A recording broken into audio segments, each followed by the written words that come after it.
You talking to me?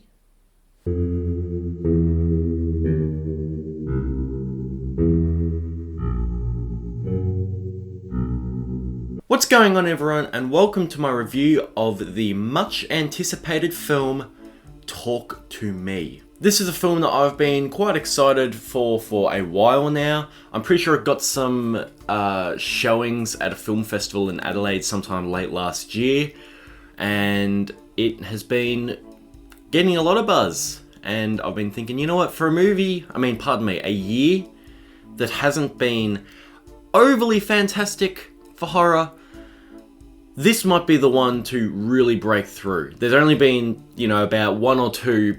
There's been about 3 movies that I can think of that I've really enjoyed this year that are horror films. And I was thinking, you know what? Let's go and check this one out, because this might really break into one of the best of the year. So Talk to Me is an Australian horror film, which I got very excited about when I heard that. And it is distributed by A24 and directed by a couple of brothers, Danny and Michael Philippou. I think that's how you say it. Philippou, whatever. And they're actually a couple of YouTubers, which is quite interesting. I'm not actually aware of any of their work or their channel, but I just think it's cool that, some YouTubers managed to find success in the film industry. And this film stars Sophie Wilde, Joe Bird, Alexandra Janssen, and Miranda Otto. Now, this is one of those movies where it's a very good idea to actually go into it just almost completely blind, so I'll give you a very brief synopsis. The film centers around a group of friends who are playing with a disembodied hand that leads to a bunch of terrifying supernatural events. So starting out with the positives of this thing, I think the main one for me is the performance of Sophie Wilde. She is excellent in this film. This is her movie. It's her character. It's very much just centered around her. A lot of the film is just her kind of by herself, actually, and how she's dealing with certain things, and she does an amazing job. Her sort of downward spiral is very harrowing. It's very creepy. It's genuinely unnerving to watch the things that she goes through and the things that she does to respond to these events. And I found her super compelling. And she's one of those characters where it's like, she'll do dumb things in a horror movie, but she has a certain reason for it. It's not the kind of thing where you're watching it just like, Jesus fucking Christ, don't do that. Because this is a serious movie. It takes itself quite seriously. Not that there isn't some funny parts, which there actually is a few funnier and light-hearted moments, but for the most part, it's a serious movie that takes its premise extremely seriously. And some of the things that she does could be considered extremely stupid, which I guess they are, but the point is that her character is well written enough to the point that it gives a reason as to why she's doing these things, and it bypasses those certain cliches of oh, okay, horror movie characters doing dumb things so the movie can happen. Now, sometimes I don't mind that. I quite like some dumb horror movies where characters just do the stupidest things and you're like, yep, do it, I want to see what happens to you. For example, Splice is a film that I watched recently where it's just the characters do the dumbest shit possible, but it's such a goofy movie that it's keep doing that dumb shit. I want to see you do it. Whereas this is a completely different kind of movie. This is one where you're really hoping for the best. You're hoping certain characters don't do things, but you understand why they do them. And she's brilliant in this film. The atmosphere of this film is outstanding. There is a great sense of dread and suspense. This film is extremely disturbing. It is eerie as all hell. It's really, really nasty. And I love just the overall... something about just the hopeless feeling just really gets to me. And I'm just oh, fuck, this is creepy. On the drive home from it last night, I was at a theatre about half an hour from my house, and the whole time I was driving home, I was just thinking about it. I was just ugh, fuck, ugh. I also love the overall plot and story of this thing. It's really spooky, and it's got a lot of intrigue to it. You really want to know what exactly is going on, why these certain things are happening, and I think for the most part, it does a pretty good job at drip feeding these events to you, because you don't like it when, there's one scene when the characters just explain everything. This is one of those ones where you're as clueless as the characters are. It's just really yeah, it's nasty, it's very, very dark, and I found it to be an extremely compelling plot. Now, this is one thing. This film isn't as original as it's made out to be. I've seen a lot of people saying this is one of the most original horror films in years. Yes, it is original in some aspects, but there are some parts of it where I'm just like, oh, that's the thing from the other movie. Like, you know, I won't say which movies just because I don't want to spoil anything. But I don't think it's as original as it's made out to be. But I'll talk a bit more about that in my negatives section. But for the most part, this film is quite original and unique, and it will be remembered for what it is. And this movie lets loose too. Like, it is unhinged as fuck. Like, there is just... You're like, oh, there's no way they're going to go there. Oh, fuck, they did. Jesus. This is really great because I love to see movies that don't play it safe. I love films that really want to test you and push the audience and maybe rub you the wrong way in a few certain ways, as long as they don't rub me in the wrong ways that I don't want them to be rubbed. But the point is that it's an unpredictable story. I think it's quite unpredictable, and it just really, I love how unhinged and just fucked up this thing is. And also, this is one of my biggest positives, is the practical effects in this thing. This thing is disgusting. I was watching it and I shit you not, there were times when I couldn't look at the screen. I was like, just like covering my eyes. There's just parts that just go, oh. It is disgusting. It feels so real and authentic. There's just... that you can't beat practical effects. I understand why they're a lot more impractical, for lack of a better word, when actually filming, and that digital effects are probably a lot easier. But just these effects, just...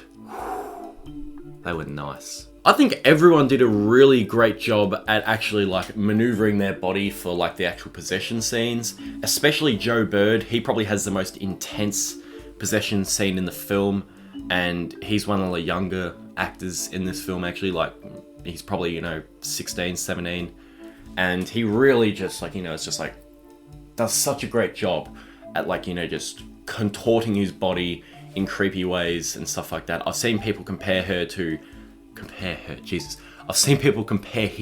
to Linda Blair in The Exorcist, which I can definitely see. It's definitely up there with one of the best like possessed child performances that I think I've ever seen. This film is also extremely well directed and well edited. There's just a certain kind of color grade to it that just is really cold and uncomfortable. I think it really captures that Australian suburban landscape really well. I'm pretty sure this one's set in South Australia, kind of like in a suburb near Adelaide.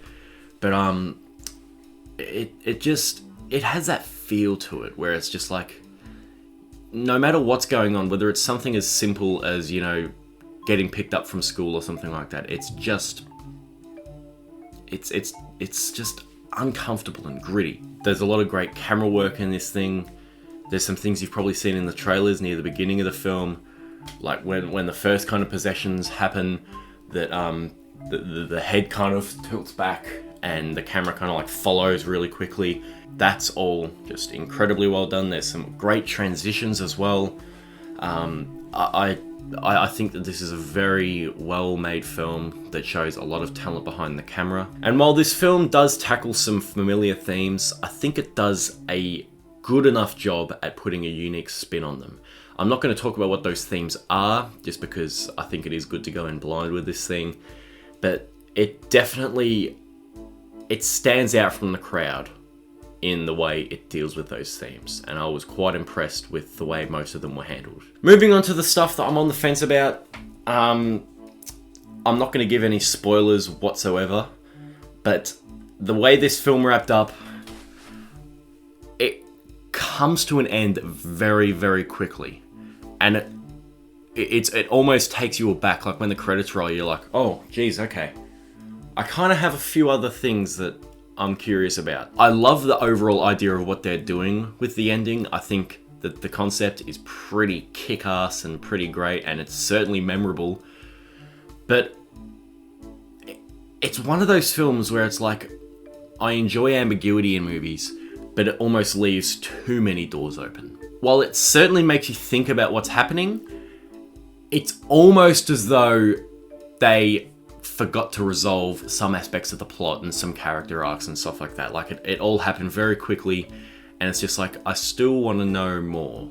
Which isn't always a bad thing, but when it's a movie like this that's so heavily reliant on certain plot elements and stuff like that, there are some things I'd like to know more about it. This might actually be a flaw that doesn't exist with me in, 12 months time, because I have heard that apparently they shot a prequel on set as well, like secretly shot a prequel, the same way that Ty West did with X and Pearl. Maybe that'll address some aspects of the plot, but there are definitely some things that I'm just like, I want to know more. I can't stress this enough. I love ambiguity, but when it gets to a point like this where it's just like, it feels kind of like they forgot to resolve certain things, I'm like, maybe you could have done that better. Now moving on to the negatives, I do have quite a few gripes with this film, and the first of which being most of the side characters. They're not particularly interesting, you spend a lot of time with them. Some of them are kind of a little bit annoying, even, and it's just, they kind of get forgotten halfway through the movie and left behind, which makes sense because it's Olivia Wilde's movie, it's kind of her journey. But at the same time, it's kind of just like, well, we spent so much time with them at the start. I'm just kind of thinking, why have they kind of just been left in the dark? There feels like there should have been more done, or they shouldn't have been given as much screen time in the beginning, because they are just friends of Mia, the main characters, and they don't have a hell of a lot to do in the film. Next up, which is probably my biggest negative actually, is, again, without spoilers, some of the supernatural stuff to me, it doesn't make a lot of sense. Really shaky logic throughout. This is actually the kind of film that I'm actually going to go and watch it again quite shortly. Like, in the next week or so, I'm going to try and see it again. Just because I want to see if it gels more on rewatch, because this is one that I've been thinking about. I've actually been reading a lot of articles, a lot of interpretations about certain things, and each one of those articles says, now, if this is the case, then this thing doesn't make sense. Well, if it's this, like, if this is the case, then this thing doesn't make sense. And it kind of bothers me. I understand that it's not, the end of the world, but there are things that I want to line up more clearly, because the plot of this film really is the driving force of Mia's character, and I want to know exactly how it all works, and without knowing that, you can just poke a shitload of holes in this thing. It's just like, okay, well, that doesn't make sense, that doesn't make sense. It's like, damn it, you've got such like a cool concept, and you've just kind of left a lot of it in the dark and left for us to kind of interpret, and it just doesn't make a lot of sense. But again, that could change on rewatch. I am thinking about doing a spoiler review on this once I've seen it the second time. So if it doesn't add up then I'll explain exactly what I'm talking about. But I was watching this film and sometimes it kind of took me out of it. I'm just like, oh, okay, that's a little bit, yeah, that's a bit shaky. There's also one recurring theme throughout this film, which I'm not going to mention, that doesn't really tie back in that well. I get what they're going for. I think it's an interesting concept to explore, but it just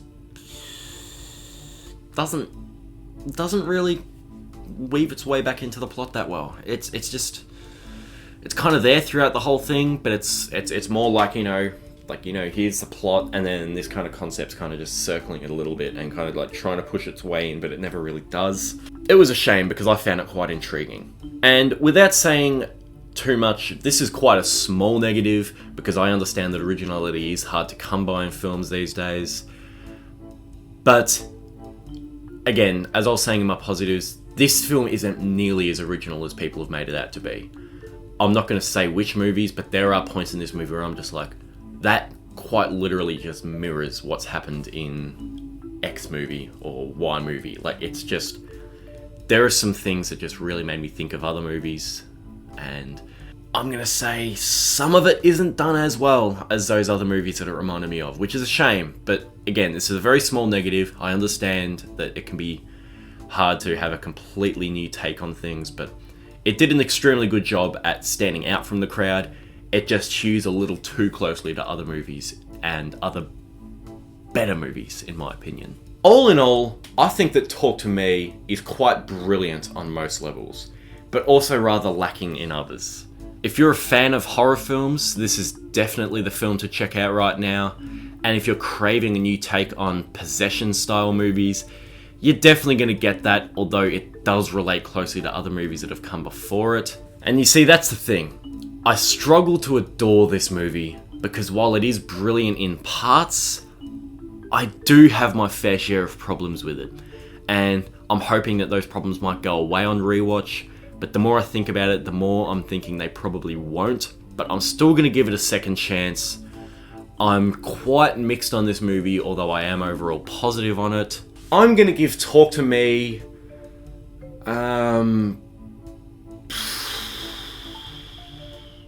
yeah, I don't know. Look, I'm really tossing up between a 3.5 stars out of 5 or a 4 star out of 5 rating. I'm gonna probably do the spoiler review. I think I will do that, and I'll give it a rating then.